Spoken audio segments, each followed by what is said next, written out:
వైఎస్ఆర్ కాంగ్రెస్ పార్టీలో ఆయన సీనియర్ నేత. రాజకీయాల్లో అపార అనుభవం ఆయన సొంతం. కానీ మొదటిసారి ఎమ్మెల్సీ అయినా శాసనమండలి సమావేశాలు సజావుగా జరగడంలో ఆయనది కీలక పాత్రట.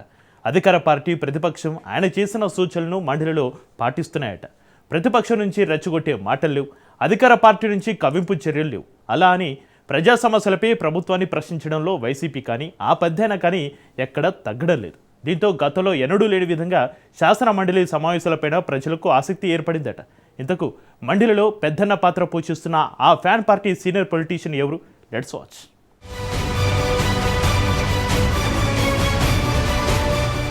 అసెంబ్లీ సమావేశాలు ప్రారంభమయ్యాయంటే చాలు అందరికీ గుర్తొచ్చేది నేతల మాటల తూటాలు, విమర్శలు, ప్రతి విమర్శలు, ఆరోపణలు, ప్రత్యారోపణలు, ఆందోళనలు. కానీ ఇప్పుడు శాసనసభలో, శాసన మండలిలో ఆ పరిస్థితి లేదు. శాసనసభ సమావేశాలను వైఎస్ఆర్ కాంగ్రెస్ పార్టీ బహిష్కరించింది. దీంతో సభలో అధికార పక్షం మాత్రమే ఉంది. అయితే శాసన మండలిలో మాత్రం పరిస్థితి కొంత డిఫరెంట్ గా ఉంది. శాసన మండలి సమావేశాలకు ప్రతిపక్ష వైసీపీ సభ్యులు హాజరవుతున్నారు. మండలిలో వైఎస్ఆర్ కాంగ్రెస్ పార్టీదే ఆధిపత్యం. అధికార కూటమి సభ్యుల కంటే ప్రతిపక్ష వైసీపీ సభ్యులే ఎక్కువ ఉన్నారు. శాసనమండలి సమావేశాలు జరుగుతోన్న తీరు ఇటీవల కాలంలో అందరి దృష్టిని ఆకర్షిస్తోంది. మండలిలో అధికార ప్రతిపక్ష సభ్యులు ప్రజా సమస్యలపై చర్చిస్తున్న తీరుతో మండలి సమావేశాలకు గతంలో ఎన్నడూ లేని ప్రాధాన్యం ఇప్పుడు ఏర్పడిందనే చర్చ రాజకీయ వర్గాల్లో జోరుగా జరుగుతోంది.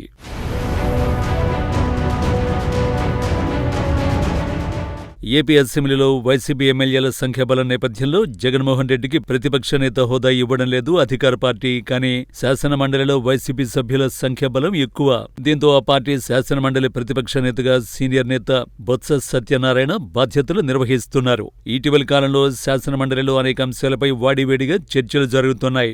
అధికార ప్రతిపక్ష సభ్యులు ప్రజా సమస్యలపై తమదైన పద్ధతిలో చర్చల్లో పాల్గొంటున్నారు. గతంలో చట్టసభల్లో అధికార ప్రతిపక్షాల మధ్య వ్యక్తిగత విమర్శలు, రన్నింగ్ కామెంటరీలు, పోడియం ముందు ఆందోళనలతో సభ సమావేశాలు ఆశించిన స్థాయిలో జరిగేవి కావు. అయితే బొత్స మండలి ప్రతిపక్ష నేత బాధ్యతలు తీసుకున్న తర్వాత అలాంటి ఘటనలకు రేకులేస్తున్నారట. ప్రతిపక్షం వైపు నుంచి విలువైన ప్రశ్నలు ప్రభుత్వానికి సంధించడం, ప్రభుత్వ వైఫల్యాలపై అధికార పార్టీని ముప్పతిప్పలు పెడుతున్నారట. అదే సమయంలో సొంత పార్టీ ఎమ్మెల్సీలు ఎక్కడా సభ మర్యాదలకు భిన్నంగా వ్యవహరించకుండా అడ్డుకట్టి వేస్తున్నారు. అలాగే అధికార పార్టీ నుంచి వైసీపీ ఎమ్మెల్యేలను ఇబ్బంది పెట్టే ప్రయత్నం చేస్తే మాత్రం తన మార్కు సీనియారిటీతో మంత్రులకు కౌంటర్ ఇస్తున్నారు బొత్స.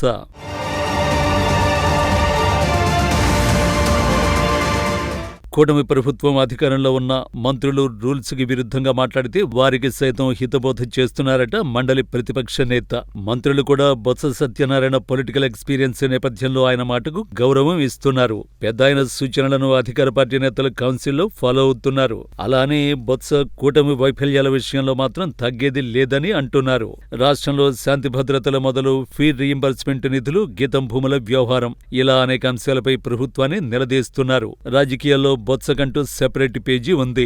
గతంలో ఎంపీగా 3 మార్లు, ఎమ్మెల్యేగా 3 పర్యాయాలు మంత్రిగా పనిచేసిన అనుభవం బొత్సది. అంతేకాదు ఉమ్మడి ఆంధ్రప్రదేశ్ పీసీసీ చీఫ్ గా బాధ్యతలు కూడా నిర్వర్తించారు. ప్రత్యేక తెలంగాణ ఉద్యమం జరుగుతున్న సమయంలో కూడా 2 ప్రాంతాల నేతలకు సన్నిహితుడిగా వ్యవహరించిన చాతుర్యం ఆయన సొంతం.